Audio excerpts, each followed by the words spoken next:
Engineering! Each show we're going to introduce you to three geniuses whose ideas have quite literally built the world. We put all their epic brilliance to the test. Hit it!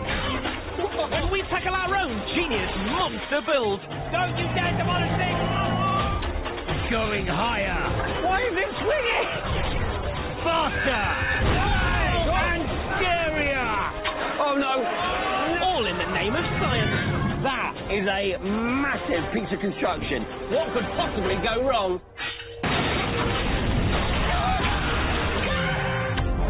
On this show, we're dodging.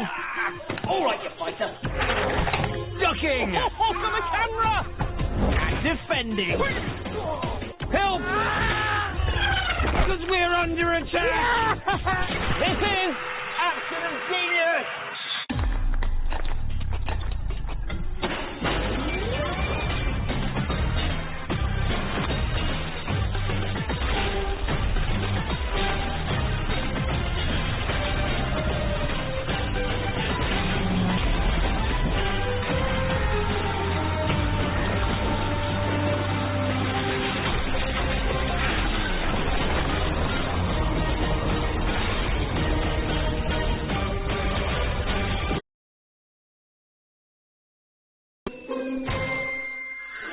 Throughout history, we've needed to defend ourselves against the who've helped keep us out of danger.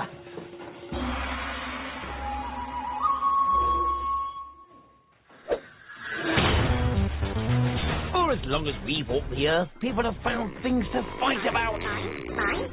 Arguments over land, water, and even ideas can all end up in, well, a punch-up, basically. And as we've got better at launching attacks, engineers have had to come up with smarter and smarter ways of keeping the baddies at bay.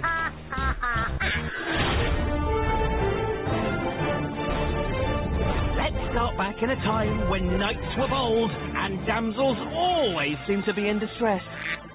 Life in the Middle Ages was a pretty dodgy affair. Yeah, it was. There were loads of warring armies and bandits, which meant that staying out of danger. So what better way to stay safe than through the work of our first genius? Please welcome castle builder extraordinaire, James of St. George.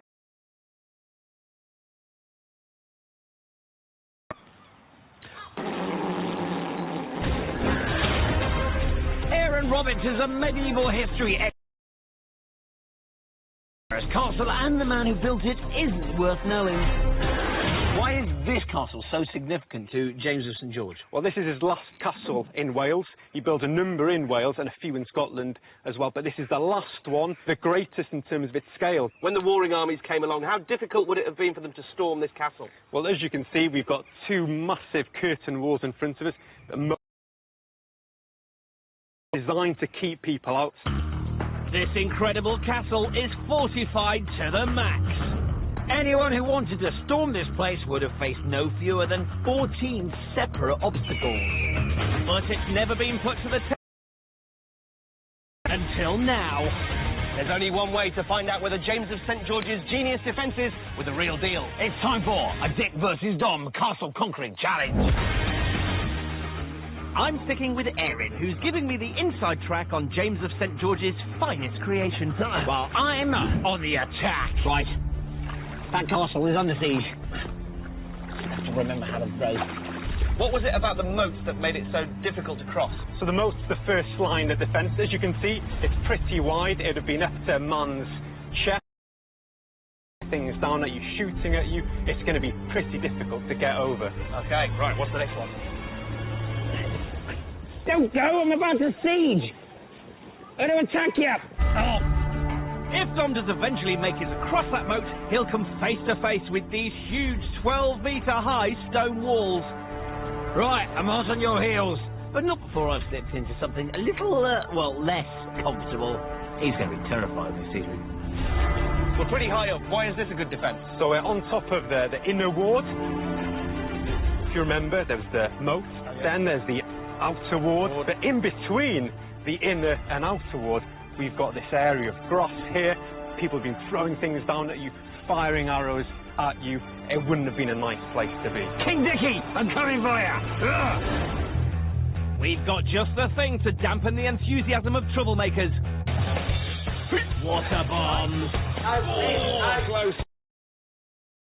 You fighter. Hey! Miss again. Some of that. Miss. Oh, Dicky. You, sir, are French toast. Come on, I'm invading your castle. We're getting the range, we're getting the range. All right. He's getting off really lightly, but of course in the medieval period, we'd be shooting arrows at him, throwing boiling water on him. Your chainmail is all soggy now, monsieur. Right, that's it. I'm trying another way in. Whatever. Around the other side of the inner ward is the South Gate Passage. It's one of only 2 routes into the heart of the castle. And there's certainly no welcome mat here. You'd have had to get through a big wooden door to get into this area. You'd have had to get past a portcullis. What's a portcullis? Portcullis is a big iron gate, and there's 2 in here, one on the front and one towards the back in. You can see this is the groove where it would have fallen down. And then above us, there were murder holes. Don't understand them. So murder holes were kind of spaces where people would throw down boiling water, stones, and then just behind you we have arrow slits. They're quite narrow in the front, but they're wider inside, and there'd been room. You get melted, you get an arrow in the head as well. And you're trapped as well. Oh. You're not getting any further. Don't like this place, let's move on. It doesn't scare me. Get me castle back.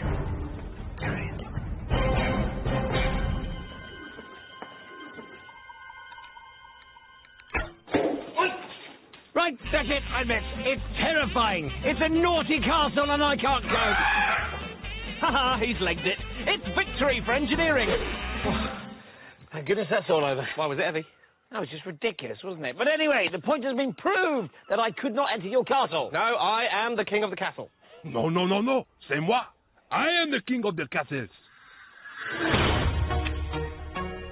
Engineering against attack isn't always about the design of the building. No, it's also about the materials that you use to build it. Yeah, since the 19th century, one genius material has withstood bombs, bullets and blasts more than any other material. Introducing reinforced concrete and its inventor, Monsieur Joseph Monnier. Come and have a go if you think you're hard enough. Concrete lover. It's a concrete kisser. We love concrete, we do. Frenchman, Joseph Monnier, was a keen gardener with a big problem. The clay pots that he used to hold his plants would often break. Oh, no. Needing something stronger, he put a layer of iron mesh inside cement. Monnier's new material was much tougher to smash, and it wasn't long before he realised its potential for But it was during World War II that Monnier's genius idea came into full force. Yeah, the British and the Germans were making massive use of reinforced concrete. They were using it to build barriers, bunkers and other defensive buildings. The biggest and the best of the lot was this. This huge dome is called La Coupole. During the Second World War, this site in northern France was used by the German army to store and launch V-2 rockets. This made it a massive target for Allied attacks. But nowadays, it's kept as a museum. And genius helper Cyril Delattre is going to show us around. Right, we're in the top of the building, but what was this dome used for? Actually, this dome is very special. What is very important is what is under our feet, actually, the preparation room for the rockets. It needed to be protected, so they needed to protect what is underground. Ah, so this is like basically a giant umbrella. It is a Big giant concrete umbrella. Definitely. And it's, as you can see, very much reinforced. You can see up there these big bars of metal crisscross. It's like a giant shreddy. I mean, so this would go like this, and then this, and then this, and then this, all the way up. In total, the Germans used about 55,000 tons of concrete here. The reinforced dome is 5 meters thick, which gave the builders a real headache when it came to fitting the museum's fire exits. It took almost 10 months just to dig this small exit. What? But that's the same amount of time as it took the Germans to build the whole building. Definitely. That gives you a good clue of the efficiency of the construction. So why did it take so long to dig through, what is it, 5 meters? Well, yes, 5 meters, but you must think of the resistance of the concrete in itself and the reinforcements. You can see it's everywhere. Reinforced concrete is clearly no soft touch. But why exactly is it so resistant to attack? In case you haven't noticed, we're not engineers. Hey! Oh, what? So it's a good job we have superstar engineer Yewande to call on when structures get us scratching our heads. Yewande, what have you got in there? I've got cake mixture in here. Of course you have. Why have you got cake mixture? We're here to talk about reinforced concrete. Yes, but you know what? Cake and concrete actually have a lot in common. You rock cake. What is this? What is that? This is plastic. It's baking mesh. Now this is like the reinforcement, the iron or the steel, right? It is able to withstand bending forces.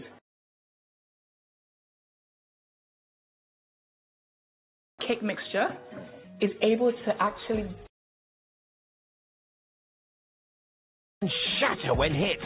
Add in the flexible strength of steel and voila! You have one mega strong material. Joseph Monnier, that was his genius. He combined 2 different materials with 2 different physical properties to create one material that is stronger than either of the 2 materials would have been on their own. And Yewande's come up with a little experiment to prove exactly that. One of these cakes is reinforced with layers of plastic baking mesh, and the other, well, it isn't. Here's 2 we made earlier. Now, which will survive this 6-meter drop? 1, 2, 3.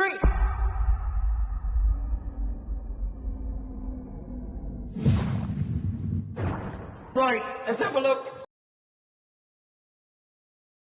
Oh, look at that. How about we try that one? That is intact, thanks to the reinforcement. Point proven. Tastes blooming good. Right, put the kettle on, have a nice cup of tea. I'll have a brew, yeah. Come on, let's have a brew. The proof is in the pudding.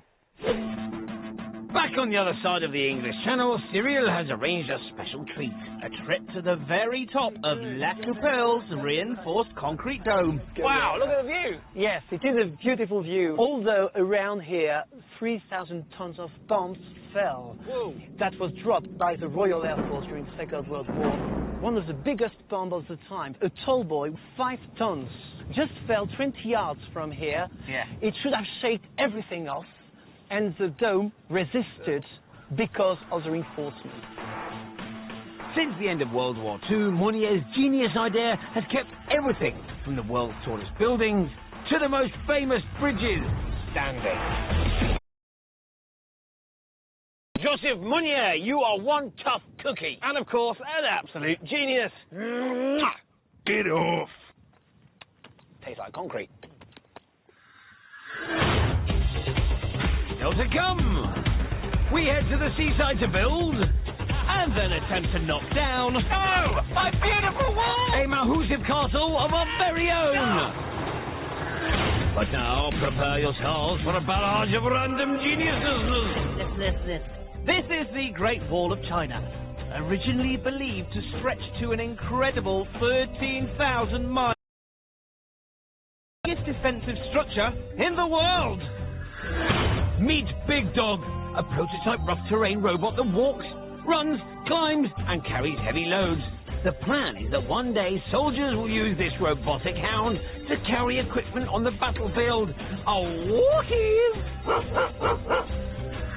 No, this isn't the set of Star Wars. In fact, these fortified towers in the Thames estuary off Kent were used to defend Britain from attack during World War II. Rusty. We're in California. That's in America. You're very clever. And it's home to our final genius. Medieval castles and reinforced concrete bunkers were at the cutting edge of defensive engineering. Our third genius has come up with a way to give protection from things flying at us, which is what I need right now. Oh, No, not baseballs. Asteroids. Let's smash it out of the park for our next genius. Megan, Brooke, Sayal. The one and only. Oh, hey, Don. What's going on here? Is this supposed to be me? And who the heck are you? Sorry, Megan. She's very rude, you know. Nice to meet you. Nice to meet a real-life genius. Look, come in here. Come and meet the other one. Oh, rubbish. Absolutely useless. Right, I've got a friend for you. Oh, hi, Megan. Hey. Nice to meet you. Nice to meet you. What is it about playing baseball, then, that ties in with your genius idea? Well, baseball is a really useful way to wonder from asteroids. So in the future, an asteroid might be coming right at the Earth, just like the baseballs are coming right at you. Ah, that's the asteroid, right. And we need a way to deflect the asteroid off course from the Earth, just like you're using the bat. But that's not actually a real threat, is it? An asteroid hitting planet Earth. Actually, there's many thousands of asteroids out there, undiscovered, and some of them will be likely to hit us in the future. We just don't know when. NASA estimate nearly asteroids can be classified as near-Earth objects, but hardly any of those will actually make it all the way to Earth. Most are small and burn up in the Earth's upper. Every once in a while, one comes a little too close for comfort. In 2013, this 20-meter wide meteor exploded in the skies above Russia. This amazing footage from mobile phones and security cameras shows just how powerful the blast was. At this high-tech US government facility, Megan and her colleagues are working to defend our planet against future threats from space. Looks like a spaceship. Yeah. Megan, we've been in some labs before, but this looks like the daddy of all labs. What goes on in here? We're hoping to learn more about how these asteroids will respond to the ways in which we're likely to try to deflect them. So in here we'll be using a laser. We fire that laser at the meteorite samples. We have some really sophisticated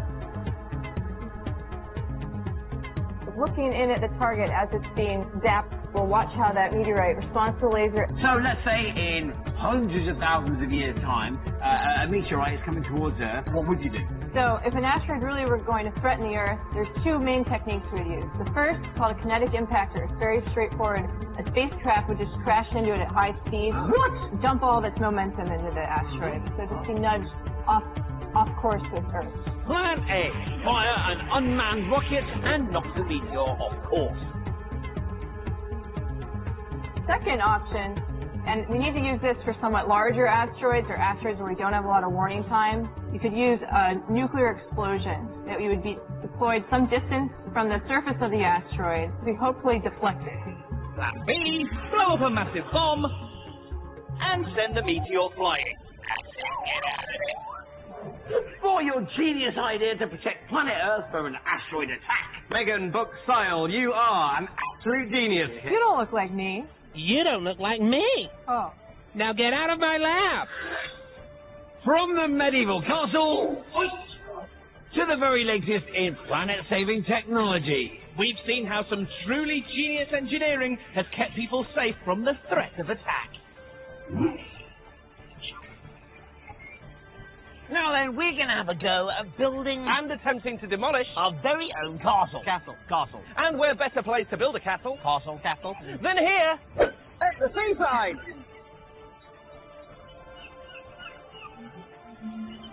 But if we're going to build a castle out of sand, then it needs to be big. Really big. And for that, we need the help of an expert. Not you.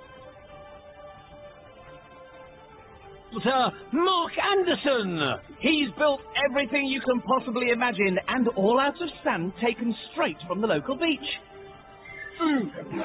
I've got a monster build genius challenge, which is to build a humongous sandcastle. Yeah, and I'm going to flatten it. Are you? Cross it to the ground. Oh, yeah, you're not, so I'm going to reinforce it. And make it nice and strong so you can't flatten it. What do you think? No, we need some inspiration. Around. If there's anything that we can inspire you with, and we're going to the sand pit, make a mock-up, and then see how we're going. Sandcastles, amazing. So while I'm busy planning my castle, is the tallest one here? It is, yeah, it's 5 meters. I'm working out how to reduce it to rubble. So you just mix the sand with some water, get a nice big handful of that. Dream job this. So you and your team are going to go and construct the real thing now, yeah? We are. And I'll come back later when you're nearly done and add the finishing touches.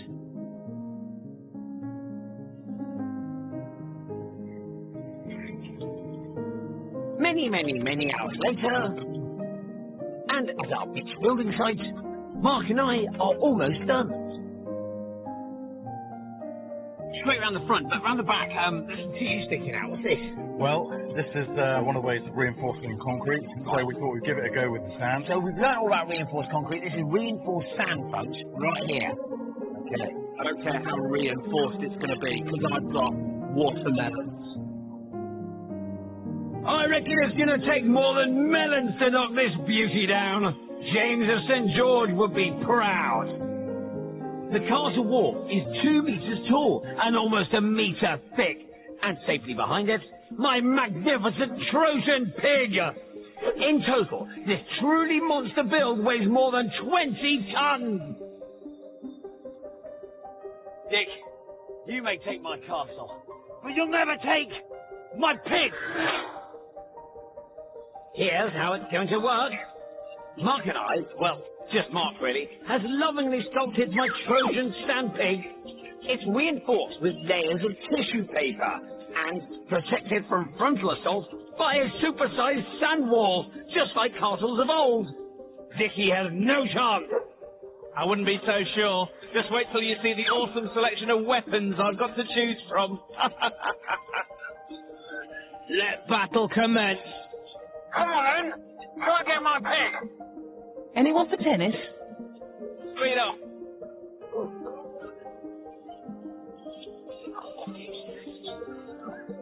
Oh! Making a bit of damage is a good start. My castle's rock solid. Look at the camera! It's advantage Dick. Rock solid. Here it comes. Go on then. 70-mile-an-hour tennis balls. Scary for me, but no problem for the wall. I'm running out of balls. My castle is still intact. But what about my prize porker? My little pig! It hit the swine on the backside. But as far as the only other damage is concerned, nothing. My pig is in place. Yes, I may have lost the battle, but I haven't lost the war. Slice a melon, Dom. It's melon time! This honeydew's coming to you. Oi! That's my turret! Yes! Oi, you put that honeydew away. Yes! Right in the window! These beauties are doing way more damage. Back of the net. Now for the pig. Pig hitter! No! Ooh! That hit my pig! It's a honeydew bliss. It's actually really tough to damage. Look. See? That hit my pig. No, it's not hit my pig. No more Mr. Nice Guy. Right, time for a big one. Yes, yes. These watermelons are more than twice the weight of the honeydews. No. But my oinker has yet to take a direct hit. He's got a new technique, folks.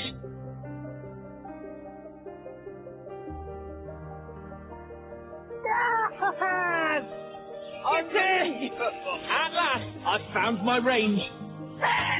That castle is firmly in my sight.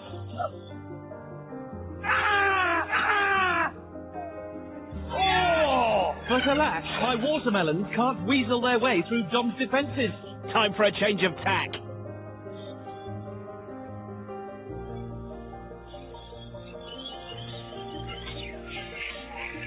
Melting. My castle is melting like it's made of wax. This high-pressure washer could grip plates off a shed. Big net!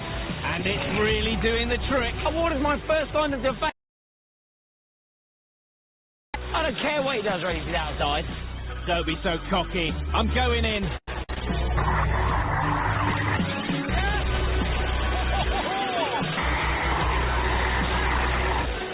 Pops out the other side. My oinker's getting wet. Pig, I'm nearly the pig. This is hogwash. I'm defending it. You can't get my pig wet. Right, Right enough, it's not working. There's more on me than I'm destroying the castle. There's only one thing for it. Is you finished? That's it. Look at that! My pig's still intact. A little bit damp around the edges, but it doesn't matter. I have got an indestructible hog. You have left me no option. You, sir, and your pig have brought this on yourselves. It's been a beauty.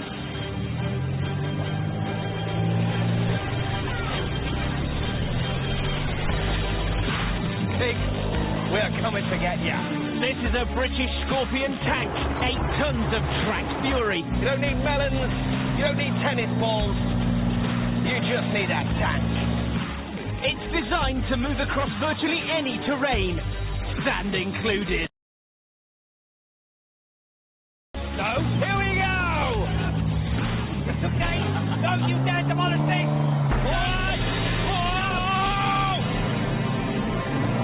Get in! Stop!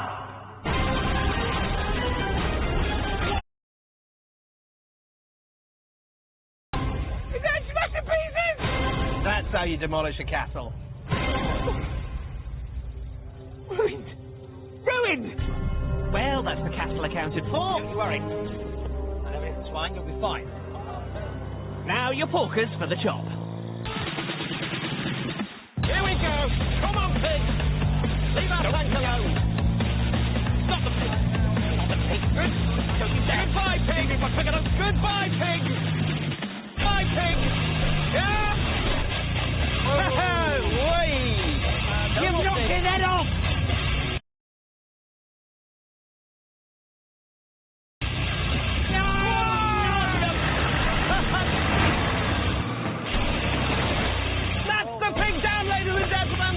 Mission complete! Victory! Even my super strong swine is no match for a tank. Oh, he's made the right pigs here with that one. Hey. Well, better go and get a bucket and spade and start again.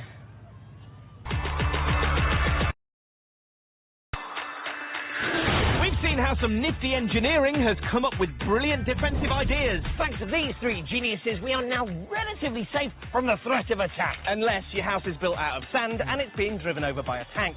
James of St. George, Monier and Brooks Dial, you are all absolute genius. Smashing work, fellas. Now then, let's have a paddle.